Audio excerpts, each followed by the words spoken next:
buddies, welcome back to my channel Ganvita Vlog. So ఇదైతే Chennai shopping mall అనమాట. Chennai shopping మాల్లో రీసెంట్గా ఫుల్ ఆఫర్స్ ఉన్నాయి.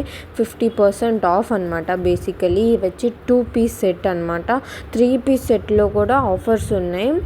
సో 500కి 550 650లో 2 పీస్ సెట్ 3 పీస్ సెట్స్ వస్తున్నాయి. ఇంకైతే టాప్స్ మాత్రం డిఫరెంట్ రేంజెస్లో ఉన్నాయి. 399 499కి ఎక్సలెంట్ టాప్స్ వస్తున్నాయి అనమాట. ఇవైతే 1000 రూపీస్. సో శారీ సెక్షన్ కాడైతే ఎంత బాగుందో అమ్మవారు. సో ఎంత కలగుందో చూసేయండి అమ్మవారు. సో అదంతా శారీ సెక్షన్ అన్నమాట. శారీ సెక్షన్కి అయితే నేను పోలేదు. సో నేనైతే మంచి టాప్స్ తెచ్చుకున్నా. ఆ టాప్స్ కలెక్షన్ చూపించాలంటే please do like, share and subscribe my channel guys. Next వీడియోలో అప్లోడ్ చేస్తాను.